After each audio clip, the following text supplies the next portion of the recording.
Hierdie loskakel van Newton, die sirene is af. Aan die hande gekry daar. Maar goed wakker geword daar. Kry die bal, aansluiting aan die buitekant, 'n man om te klop. Stevens aan die buitekant. Uitpunt en rond hulle af. Stevens gee vir Van der Walt. Die eerste punte wat geryk word aan die kant daarvan. Fjadrov word hy binne toe geboender. Maar steeds oor die voordeling gekom, Wanenbach. Kry vir die 12 center daar. Dietrich kry die agter, maar is buitekant weer. Van der Walt se vaart. En dan druk Van der Walt vir 'n tweede keer. Alle wêreld. En hy moet sy oranje stewels rond hy af. Breintjies. Wat sy manne gaat voer in hierdie vatse skram. Goeie skram aan die kant van Fjadrov. Opgetel daar. Hakwe. Breintjies speel hy sy 12 center. En dan gesny se warm is hier 'n bakkie botter hy soor. Kort by die doellyn. Gawe. Hulle het nommers in die buitekant. Kom die bal agterlangs. Zulistra binne toe. Beskikbaar. Breintjies as dit omgekeerde besit vir Fjadrov.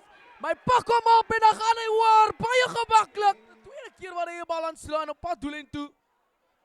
Maar hier kom dit nou. Charlies. Buitekant gespeel Afrika. Wat hy maak, vind hy weer eens vir Charlies aan die buitekant. En dis geleentheid nou weer eens vir die vorige 3 drukke. En hy gaan dit hê dat hierdie druk onder die pale. Fjadrov dis laag op verdediging. En daar sit er nou van Newtons Bobella sonder die pale. Optel en dryf. Kort van die doellyn.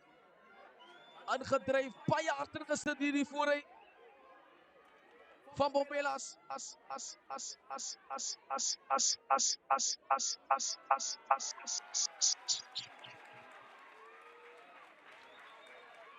Daar druk Bobellas nou wat hierdie. Gaan hy vorentoe. Diep gekrap. Deur Blauw aan die oorkant gespeel. Fopangia met nommers aan die buitekant. En gaan hy hoor. Ja, hy hoor. In sulke oomblikke. Goeie skram. Bal is uitgehaal. Hier kom Fjadrov. Hulle sal moet kalm raak. Weer is hierdie springloner van hierdie man gepraat. Charlies. Vlakke soos hierdie wat sy kan gaan hy maak. En hy gaan Fjadrov. Dis onder die paal in Afrika. Hallo wêreld. Fjadrov steel hierdie wen. Uit die oor van Bobellas. Jy wil hier maar sien. En hulle tref op met 'n swaar. Fjadrov van agter af en hulle dring deur na die semifinale.